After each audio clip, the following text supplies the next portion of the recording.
Welcome to a live episode of Summon Your Superhuman. I am here with a fellow Adelaidean.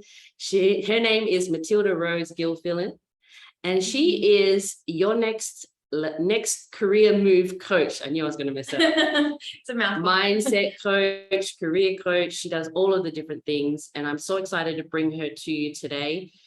She's had quite an extensive journey of disconnection from her career, and now she specializes in finding connections for others. And obviously she's found that with herself and her passion. So welcome to the show. Thanks so much for having me. It's really cool to be here and to do this in person. As we said, I feel like, there's so much online, over Zoom, over meetings, all virtual. So it's nice to be able to actually, meet in person, a fellow Adelaidean, and be able to have just this chat like we would, any other day. So thank you so much for having me. Definitely. So let's unpack a little bit of what I know. Now you've just closed a chapter and you're about to open a new one, but let's just go back to the previous one, because I find that very, very interesting. Is the fact that you've been juggling a full-time job and doing a side hustle. Yeah. It's been a whirlwind. Even I guess the step before that, just to give, a bit more context, might be a bit handy. So I studied psychology, loved psych, loved the degree, knew I wanted to help people, knew I wanted to work in a similar sort of space to that. But at the end of the degree, it just didn't feel right to go down that clinical path, and decided to take a bit of time off, worked a whole heap of hospo jobs, did like random stuff, came back to Adelaide and found myself in recruitment. And, ask any recruiter, no one, dreams of being a recruiter in school. It's just like something that sort of falls into your lap. Again, loved it because it was like very people focused, relationship driven. It came quite naturally to me, the sales, not so much, but definitely the people side.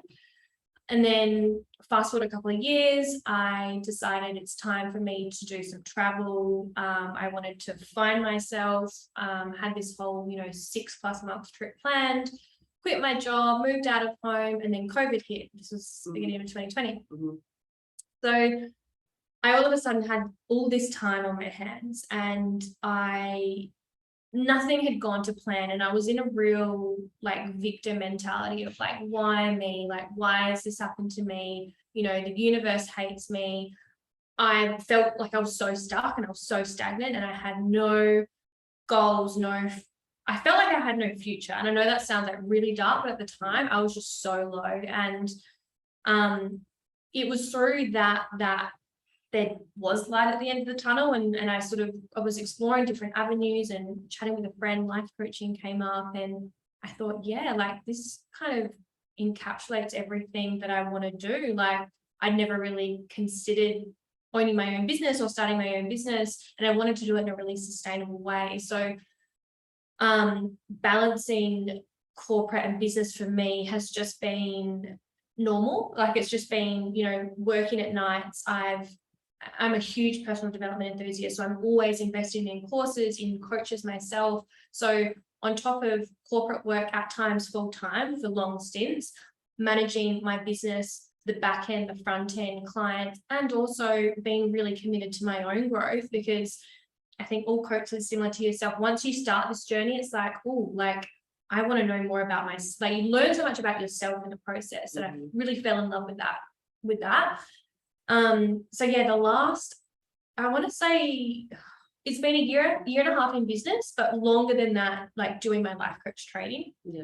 And as I was saying to you before, it's just become routine. I can't imagine anything else until now, I guess. So I just finished up my last day in corporate yesterday, which is huge after having that as part of my identity for so long. And so now it's I had to just jump and just, I didn't feel ready. And the thing is with my clients, it's, you're never going to feel ready. So it's just do the thing. Nothing can go wrong. It's just see how things go. That's wonderful. Well, congratulations on making the leap. Thank you. I feel like you've done it in a really methodical way. A lot of people just, well, no. It might sound like that on paper. It hasn't felt methodical. yeah, it's felt at times one step forward, two steps back, and ups and downs. But I guess looking back, you know, every twist and turn, there was something to learn, and I wouldn't discount any of the steps back or sideways or whatever. I actually feel not quite yet, but I feel like in time I will think, why didn't I do this sooner? Why didn't I take the leap sooner? But at the same time, you don't know what you don't know. So yeah, I guess there is a little bit of method. I'm not the sort of person that's just gonna jump into stuff without a plan. Like you plan as much as you can, knowing that you can never fully have everything sorted. And if we know anything, not everything goes according to plan. So God, no, that would be boring anyway. exactly. So, all right, let's go back a little bit. So, because a lot of people I feel might be going through that transition where they're not sure they're in the right job. Is this really it for me? Is this really what I want to be doing? And they're not really thriving, and they're not really having that passion in their day to day. So you were in that spot. You were in that place where I'm like, oh, I'm doomed. Yeah. You know, and I know it sounds exaggerated, like you said, but it happens because you're just like, oh, what am I really here for? What am I really going to be doing? Yeah. Yeah. So you were in that place, and I guess it takes time. And you said that someone kind of suggested life coaching to you because of your psych background. Yeah.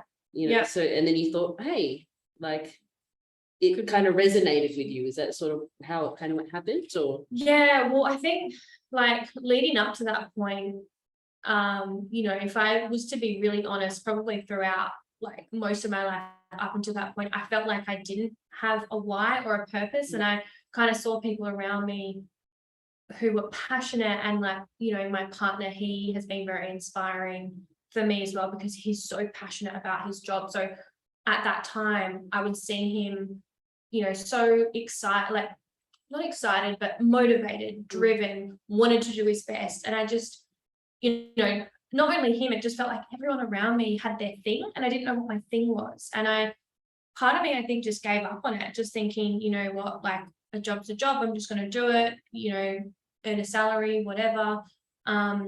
And it's only through a series of unfortunate events that I was led to my purpose and my why. And sometimes it does happen like that. It's like you've got to go through the shit and the mud to, you know, build yourself up and become who you were supposed to be, or who you want to be. But I think for people who feel disengaged and stagnant and stuck, like, just don't settle for that. And I think people that say a job is just a job, they're almost like justifying their own unfulfillment. And I just do not subscribe to the idea that a job is just a job, because, you know, it's your health, it's your connections, it's your livelihood. It impacts, you know, when we're in a shit job that is unaligned to us, it's exhausting. Like it takes all that energy to be there. And I hear, you know, clients and people say it's almost like they've got to put on this mask to go to work, because they don't feel like they can be their true authentic selves there. And that just, you know, it breaks my heart, because that's not what life's about. And we spend like, I think it's like 90,000 hours of our life at work, like a third of our life at work. So to say a job is just a job, it's not right. Like, it's just not a way to live. I don't think. definitely not long term. You know, something my father used to say is, you know, it's better to have a job than no job, or at least if the job is a stepping stone to the next one. So you do have to go through the shit in the mud. I like that. Even in work situations, because then, and in any situation actually, because I think that you have to go through some really rocky times to get to the good ones and to appreciate the good ones. If you go through, like, I've had some really crappy jobs in my time, but it's made me appreciate the good ones. And it's given me skills and assets that have enabled me to be better in my other roles. And people love that experience. Like when you meet with a recruiter, they love the experience that I'm able to unpack for them, because I'm like, well, I've done this, I've got skills in this, and they're like, whoa. So that's actually more appealing sometimes than having a piece of paper that says you've just finished a course. So it's your attitude, it's your confidence, and how you approach things. Totally. I digress. I want to go back a little bit to, you know, some people I know are really interested in, you know, they're saying they don't have the confidence to jump into business. Corporate is all they've ever known. So how how did you start that process and juggle it? So I guess it started with my training. So I studied with the beautiful You Coaching Academy and loved the course. It was a really nice mix of the business side of things and how to start a business and how to grow a business, and then also, you know, the hands-on logistics of how to coach and that sort of thing. And obviously my psych background really supported that and led quite nicely into that.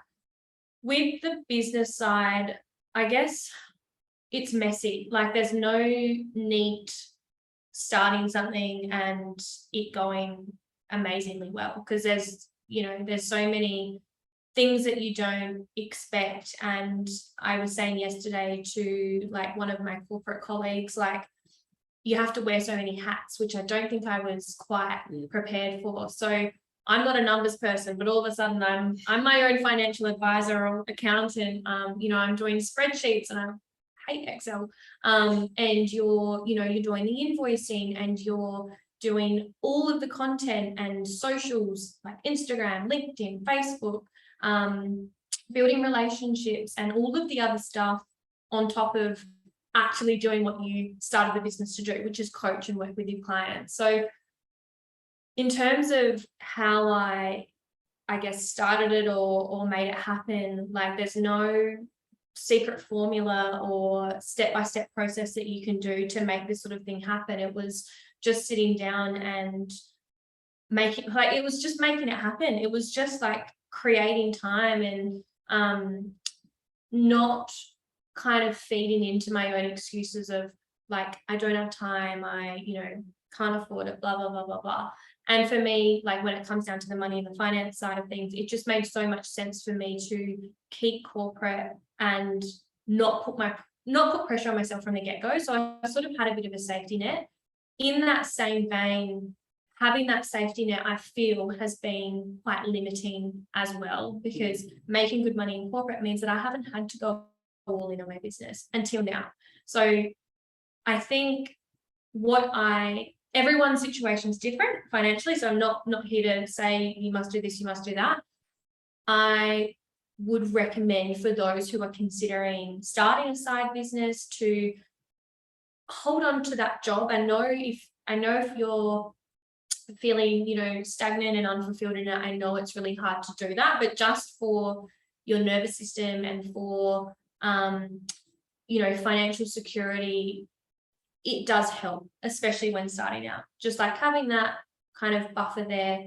And while you're learning to be the financial person, the marketer, the admin assistant, while you're learning to do all of that, it really helps to just have that steady income coming in. So, but again, everyone's different, and I think there's not a one size fits all.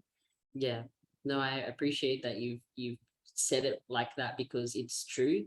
There is this unrealistic expectation, I think, that everything's rosy when you start a business and it's all like, oh yeah, it's not like that. It's definitely not like that. It's literally like it's even worse than a baby trying to learn to walk. Like it's you fall over. There's so much to unpack there, and and a lot of courses, and even when I first studied to become a personal trainer, it's like there was no talk about business whatsoever. And I came from a corporate background. So then all of a sudden it's like, okay, now I'm running a business.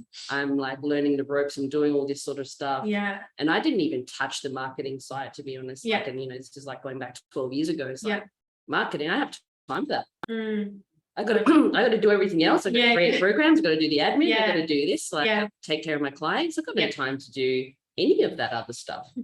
So yeah, I'm glad that you've touched upon that, because it's unrealistic expectation. It doesn't exist. And and everyone's situation is different. So it's good that you emphasize that. It's like we, in this day and age, we kind of do need that security, and if you've only known corporate, having that security is peace of mind. Yeah. Because then otherwise you're stressing out about like, oh, am I going to be able to pay my mortgage or my bills or live? Yeah. And you don't want that added pressure on top of the pressure of trying to, be known for whatever it is that you're endeavoring to do. Yeah. Yeah. And you just reminded me of kind of 2 points there.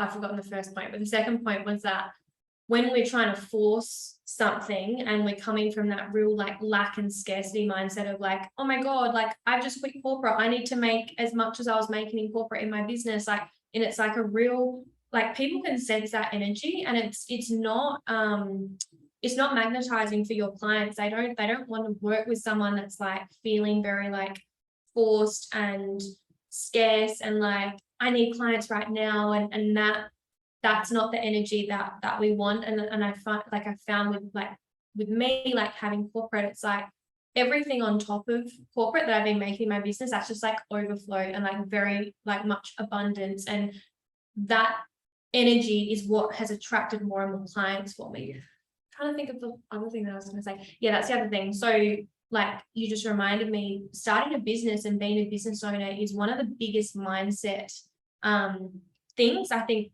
that we can ever do, because it's obviously like learning all the different parts and processes and actually doing the job as well, but you learn so much about yourself, and that is really challenging and confronting. And like they say, I don't know what the percentage is, because there's a lot of business owners that will quit within the first 12 months. And I honestly believe it's because it's like, it's a really confronting path to go down. You've got people around you that don't understand it, they don't get it, they've, you know, worked for the man all their lives. Like, why would you start your business? Like, it doesn't make any sense. Like, it's true, so risky. And you know, you're putting yourself out there, especially this day and age with social media, and we sell ourselves as coaches, so we have to be front and center. And for me, a huge mindset challenge has been like talking on Instagram stories. And like when I first started, I just felt robotic and awkward, and like everyone was judging me. And I've come so far just with that one small part of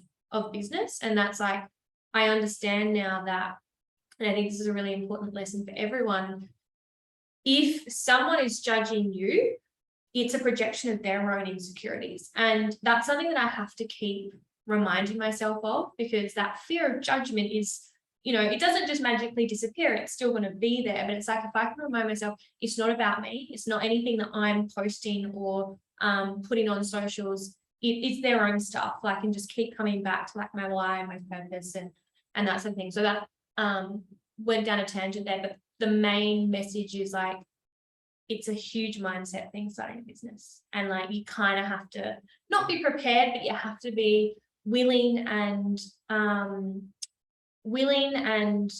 up for that journey, because it's a journey and it never ends. Yes, but it's also a very rewarding one. Yeah. So again, it goes back to like, you got to go through the crappy times to get to the good ones. Yeah.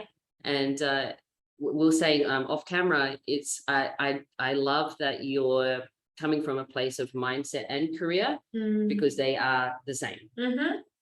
They are the same. And any good coach knows that, because even I emphasize mindset with the coaching that I do, because if you don't have your mind right, like, you know, some people think they're just coming to me for, you know, nutrition and training and all this other jazz, and they're like, and they get so much more than they bargained for, because then it's like, we're actually rewiring your belief systems and your confidence in what you actually feel you're capable of. 100%. Mindset is like, I say it's everything. I know it's not everything, but it does feel at times like it is everything. And I think they say it's, you know, 80 to 90% of the challenge. And I was chatting to someone yesterday, and they're like, oh, do you deal with like managing change and change management? I'm like, I'm definitely not a formal change manager or anything like that, but with coaching, like, you're taking someone from A to B. So I'm taking them from where they are now to like their dream career that, you know, pays more, that treats them better, that it's more fulfilling, more satisfying. And that's a huge change. And we don't like change. Like, we fear change. Like, it's from evolution. We and I say this in my workshops, it's like a bit of a random one, but the way that we are programmed is to fear change and anything that is a potential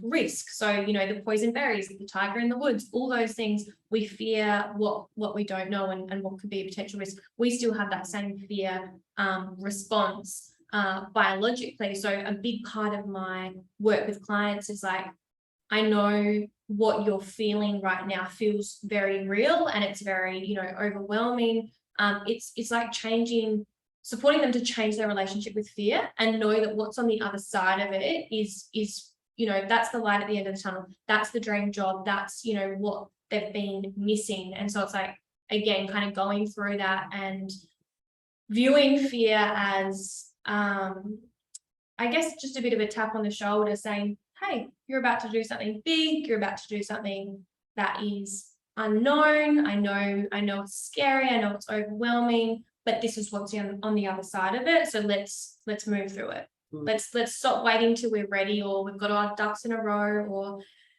things are perfect, which is what I hear a lot with clients, even myself. Sometimes I'm like, no, things aren't, I don't have everything lined up. Oh, hold on a minute. That's not actually going to happen. Like, let's do the thing now. So yeah, it's there's a lot to it, but yeah, I guess it's change, essentially. Yeah. We like to be comfortable, and making big changes in our life and in any sense is uncomfortable, but that's where growth happens.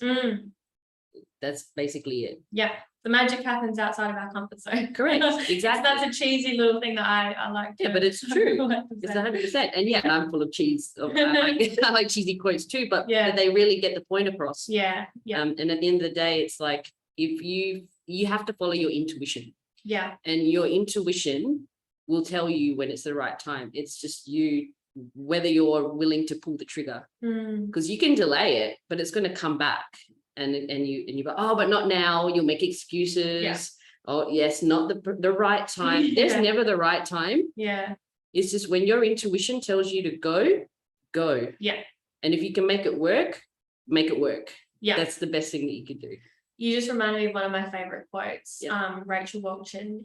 And I'm going to probably butcher this, but there's no such thing as the right time. There's just time, and we get to choose what to do with it. And I keep coming back to that in my workshops, in my one-on-one work, because we can get so bogged down in waiting for the right time. And I feel like if there's one message that I want your listeners and audience to get, is that there is no such thing as the right time. Like, it just doesn't exist. Readiness is a myth.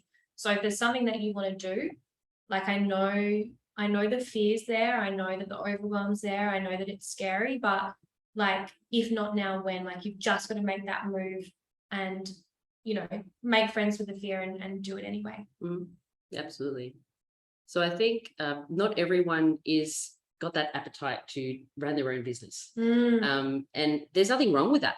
I don't think everyone is destined to run their own business, because there's so much involved and a lot of responsibility. Sometimes you can just be the greatest employee, and that can really fuel such joy in your life. Absolutely. And so a lot of the things that you talk about and do as well is helping prepare people for the next potential role that they want. Yeah. So they're in a current role and they're like, hey, I've got an appetite to perhaps be a manager or something else. So take us through then what that kind of conversation would look like. Yeah. No, exactly right. I'm not here to say that there's anything wrong with being career driven and not being your own boss. Absolutely. I've had some really fulfilling, happy, satisfying years just being an employee.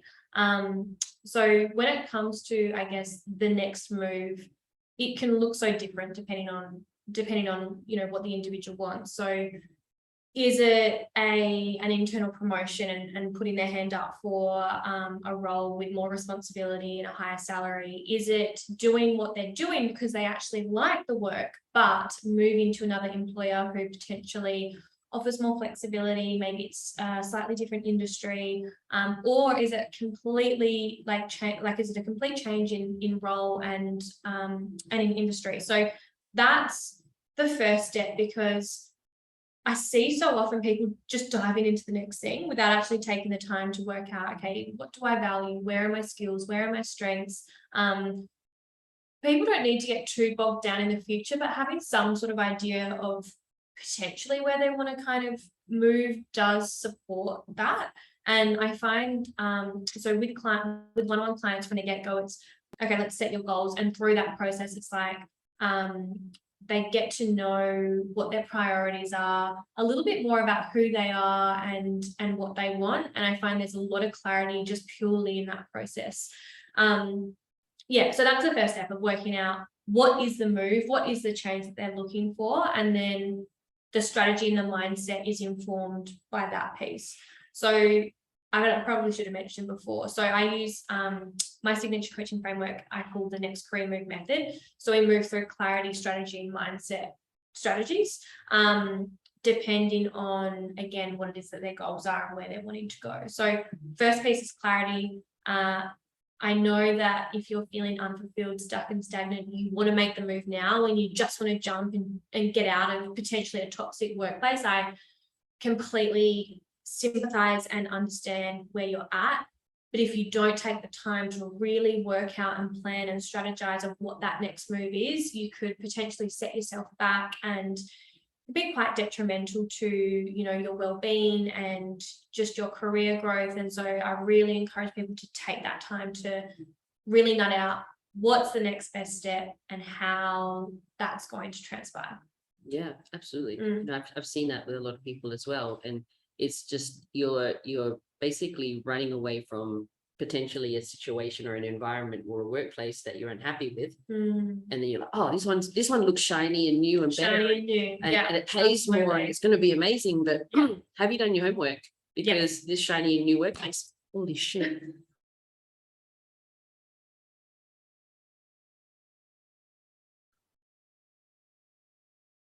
Holy, oh my god, what happened? Might be too. I'm so sorry about that. Oh shit.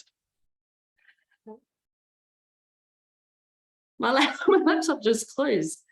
Is it recording? Yeah. Okay. It looks like it. Gosh. Hopefully it's saved.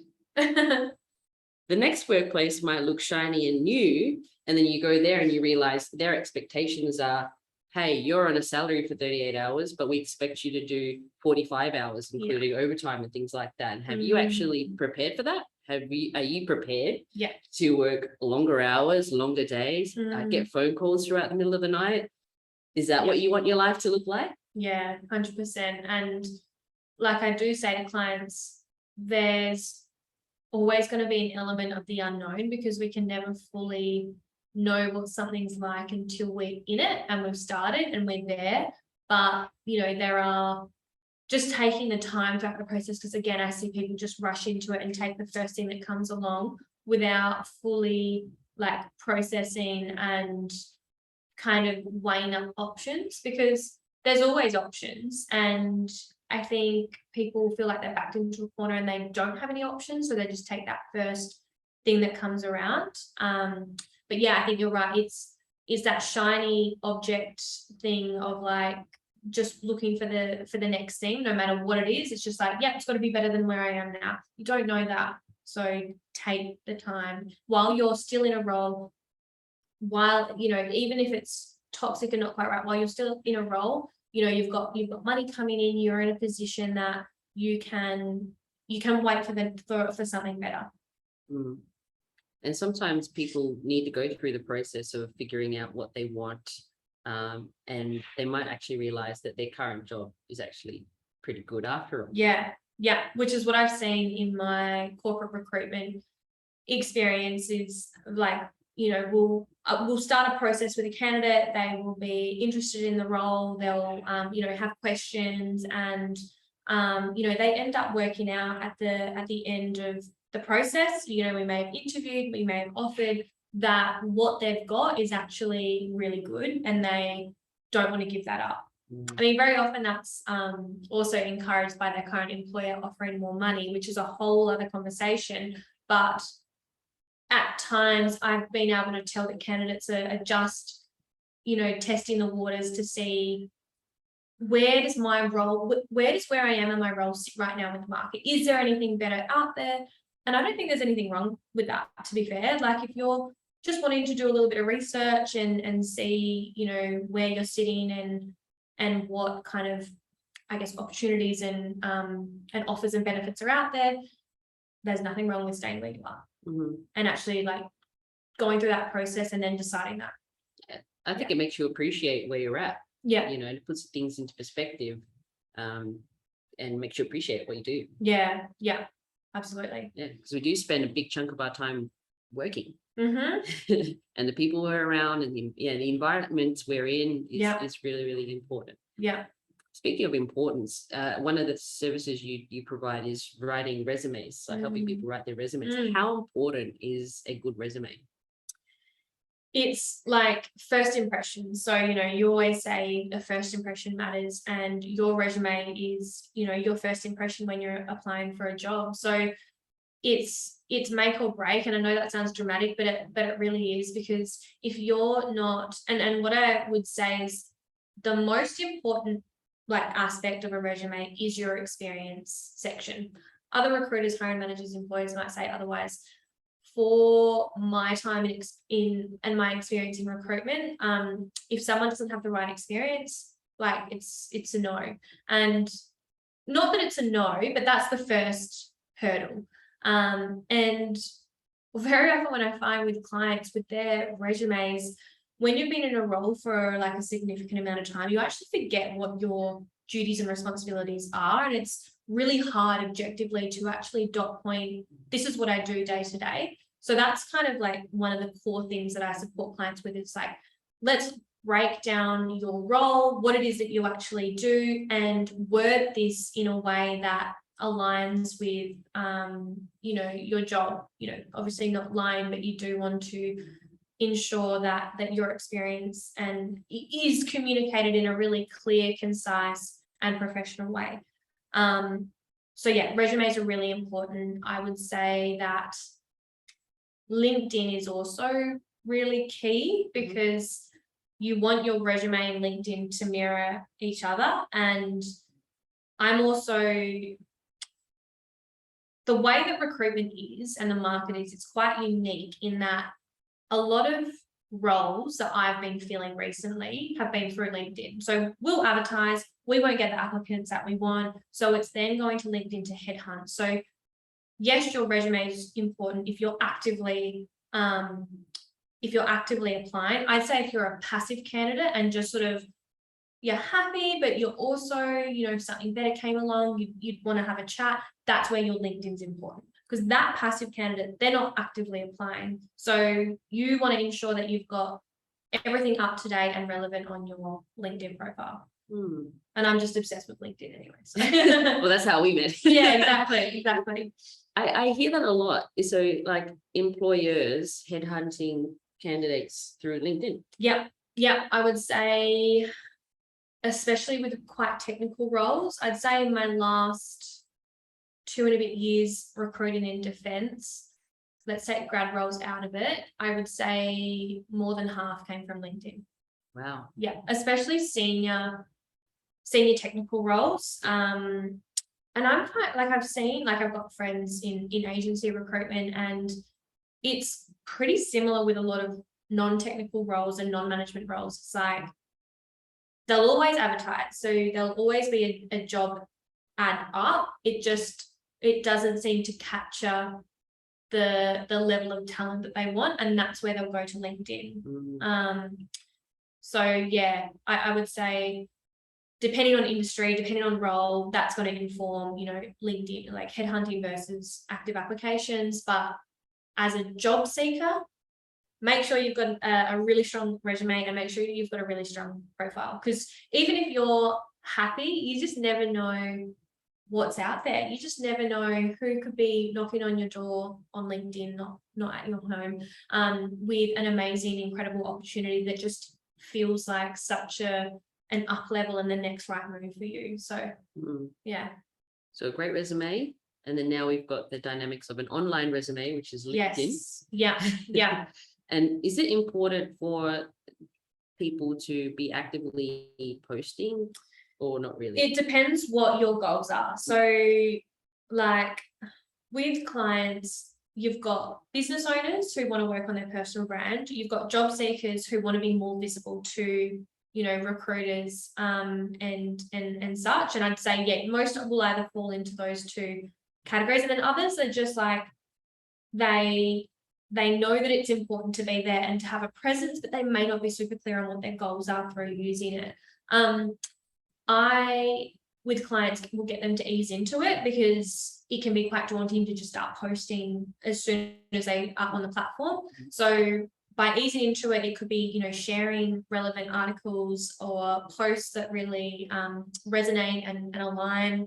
And then I think, you know, after that sort of initiation of LinkedIn, then it's being your own thought leader. And you know, thought leadership, especially for business owners and when you're working on your personal brand, is key. You know, people want to know where you stand on certain things, what you stand for, what you value, and who you are as a business leader. And that will come through posting. It's not going to come through sharing other people's things. It's not going to come through liking. It's going to be your own unique content and marketing, essentially. Yeah, because a personal brand is important, right? And I obviously learned that in my career early on. It's like, I am my walking billboard. Yeah. You know, and I pride myself in practicing what I preach. So personal brand, what you post, all of these things are vital in how people portray you. Yeah.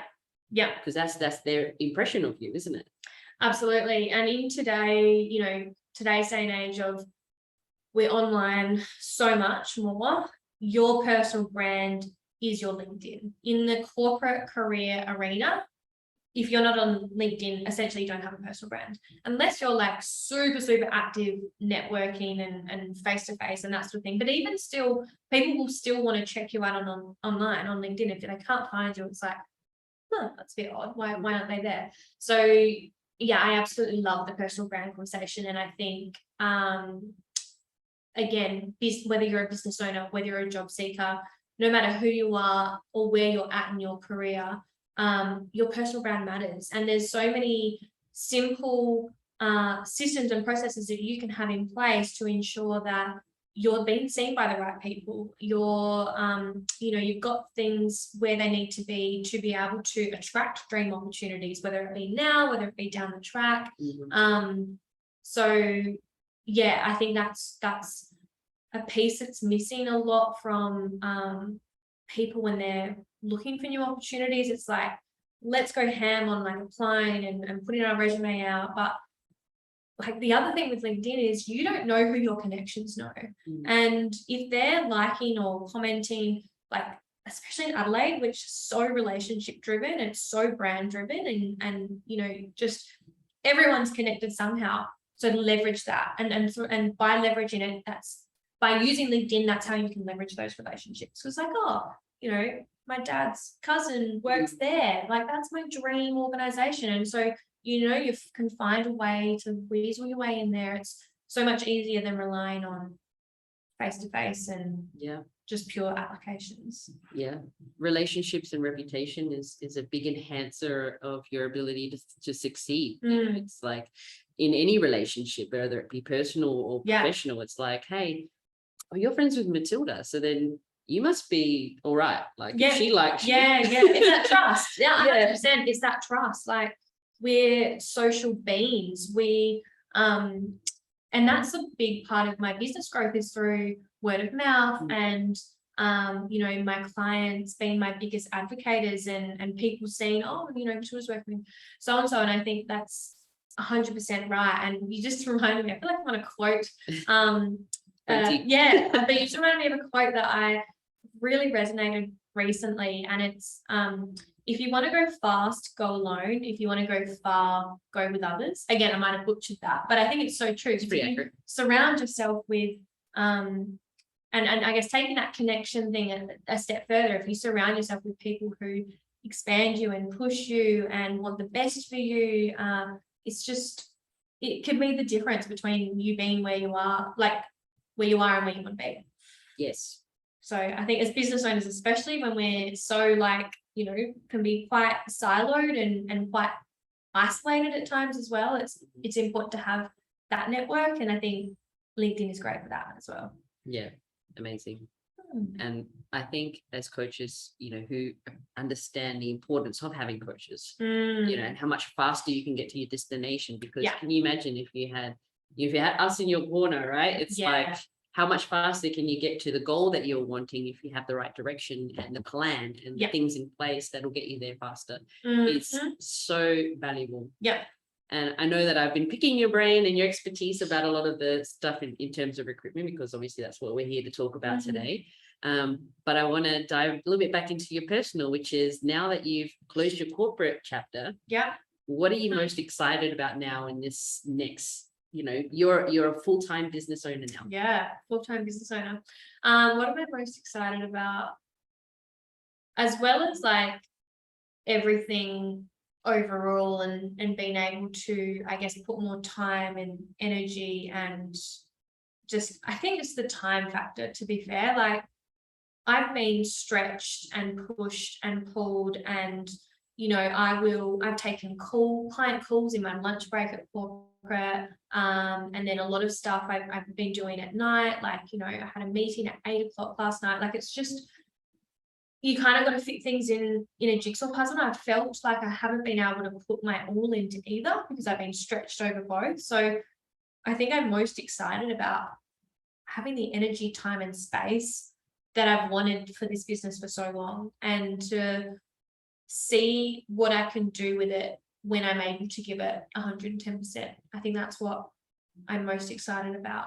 And like on a, I guess, a less like bigger kind of thing, I'm excited to do a later gym class in the morning so I get a little bit more sleep in. And again, it comes down to time, but just having time to like fill my own cup and look after myself and really just, live a much more like on purpose aligned, fulfilling life. Absolutely. When you've got purpose and meaning in your life, you're just so much happier, and being able to sleep in is something that really fills your cup in a great way. Yeah. So I guess this leads me to a question that I ask all my guests, which is, what does summoning your superhuman mean to you?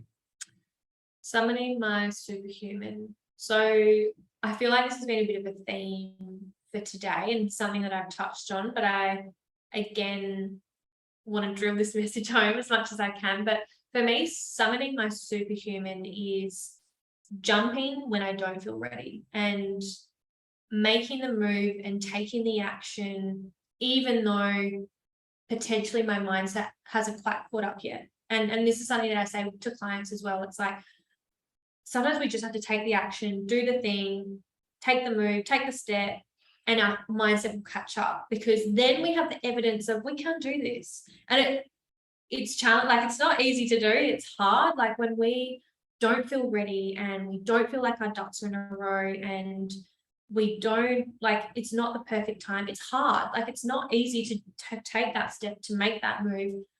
But when you do it, it's like, holy shit, I can do it. And it's like me coming out of corporate and going into business full time. I didn't feel ready. I felt like shit, like I haven't saved as much money as I wanted, like I don't really know what I'm doing. I feel like summoning my superhuman is making that move even though I don't feel ready. That's where the magic happens. Yeah, I like it. That's a beautiful answer. Jump. Yeah, exactly. Jump. Jump with me. I mean, sometimes you want to jump and there's going to be a safety harness or something. You can have bits and pieces to catch you, but you still got to take the jump. Like, yeah, I know everyone will do things differently and there'll be method to the madness, but I think we can spend our whole lives waiting if we don't jump. Definitely. I think that you've got to determine what's important to you, which is why a lot of the what is your why conversation is very important in the work that we each do, and even with me, before I even started this career, I jumped from corporate straight in. Yeah. No harness, no safety net, took a massive pay cut. Yeah. And but because I loved it and I knew that I felt like I was in the right place and I had to make it work. And that's just all I knew. And I just persevered. Yeah. And you have to continue your education. You have to continue finding the right mentors and people who will lead you in the right direction. 100%. You've got to invest in yourself, and then eventually it all works out the way that it should. Yeah. Yeah, It the always biggest does. risk is not taking the risk. I Yeah. read that this morning. Another Awesome. quote. Nice. I love it. Well, thank you so much, Matilda. This has been so great. I will put all the ways you can contact and connect with Matilda in the show notes. Beautiful. And yeah, thank you so much for being here today. Thank you. It's been fun. It's gone so quick. It has. Really praying.